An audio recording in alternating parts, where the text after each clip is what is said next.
मैं 10 दिन food festival करने के लिए मैं इधर आया बांग्लादेश। ম্যারিয়ট ইন্টারন্যাশনালের Renaissance Dhaka Gulshan hotel Bahar multi cuisine রেস্তোরাঁয় সাউথ ইন্ডিয়ান ফুড ফেস্ট ৩রা জুলাই থেকে শুরু হয়েছে, যা ১৩ই জুলাই ২০২৪ পর্যন্ত চলবে। এই উৎসবের উদ্দেশ্য বাঙালিদের দক্ষিণ ভারতের বিভিন্ন খাবারের স্বাদ ও খাবারের সাথে পরিচয় করিয়ে দেয়া। সাউথ ইন্ডিয়ান ফুড ফেস্টিভ্যালটা আমরা আসলে আয়োজন করেছি হচ্ছে মনসুনটাকে মাথায় রেখে এবং আমাদের বাংলাদেশি যারা আছেন তাদেরকে সাউথ ইন্ডিয়ান ফ্লেভারটা ট্রাই করানোর জন্য। এখানে আপনারা south Indian traditional idli sambar থেকে শুরু করে তারা যেহেতু সি ফুড পছন্দ করে, তারা ফিশ অনেক পছন্দ করে, এই প্রত্যেকটা আইটেমে পেয়ে যাবেন। প্রায় ১৮০+ আইটেম পাওয়া যাবে এই বুফেতে।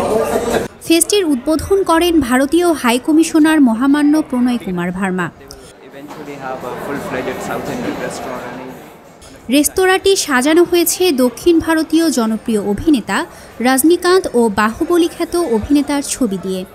আয়োজকরা জানান, এই উৎসবের মধ্য দিয়ে তামিলনাড়ু, কেরালা, কর্ণাটক, তেলেঙ্গানা এবং অন্ধ্রপ্রদেশের খাবারের স্বাদগুলি ভিন্ন রূপে বাঙালিদের কাছে পরিবেশিত হয়েছে। আপনি যদি টোটাল আইটেম জিজ্ঞেস করেন ইটস অ্যাবাউট 180, এর মধ্যে হয়তো 50% থাকবে সাউথ ইন্ডিয়ান, বাট যেহেতু আমরা ইন্টারন্যাশনাল হোটেল এবং মাল্টি কুইজিন রেস্টুরেন্ট, অন্য যেই আমাদের বাফেতে যে আইটেমগুলো সেগুলো থাকবে। অতিথিরা দোসা, ইডলি, সাম্বার এবং রসমের মতো ঐতিহ্যবাহী খাবারের স্বাদ নিচ্ছেন, যা ভাত, নারকেল, কারি পাতা এবং তেঁতুলের মতো উপাদানে তৈরি। ভিন্ন এসব খাবারের স্বাদ নিতে পেরে অতিথিরাও বেশ উচ্ছ্বসিত। ভালো লেগেছে, এসে ভেজিটেরিয়ান ফুড, এই জন্য ভালো, তেল খুব কম, আমিষটাও কম, একটা পিঠা টাইপের কিছু একটা আর কি, আগে কখনো এই ধরনের এক্সপিরিয়েন্স হয়নি, এই জন্য ফুড খাওয়ার আর কি ভালোই লাগলো আর কি, আলহামদুলিল্লাহ। মেনুতে আরও আছে স্থানীয় পণ্য থেকে তৈরি নিরামিষ ও উপকূলীয় সামুদ্রিক খাবার, মাছের তরকারি। আমাদের বাংলাদেশে অনেক গেস্টরা ভ্রমণ পিপাসু এবং তারা ইন্ডিয়াতে ভিজিট করে থাকে মেডিকেল পারপাস বা ট্রাভেলিং পারপাস, তো আসলে তারা কিছু কিছু ফুডগুলো খেয়ে থাকে, তো তারা বাংলাদেশ থেকে এই ফুডগুলো পায় না।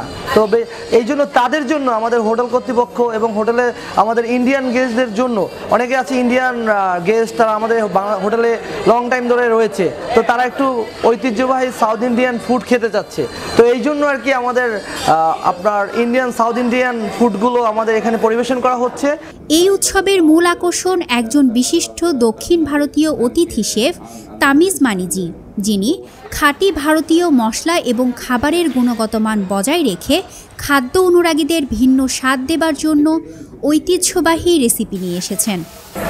मैं 10 दिन फूड फेस्टिवल करने के लिए मैं इधर आया बांग्लादेश। मेरा गांव तमिलनाडु, इंडिया। मेरा स्पेशल डिश मैं डाला था इधर। ऑलमोस्ट एवरीडे 15 आइटम मैं एवरीडे इधर बुफे में होगा मेरा साउथ इंडियन फूड। এই উৎসবে সৌভাগ্যবান অতিথিদের জন্য ছিল নানা উপহার, যা অতিথিদের আনন্দে এক ভিন্ন মাত্রা যোগ করেছে। দৈনিক করতোয়া, ঢাকা।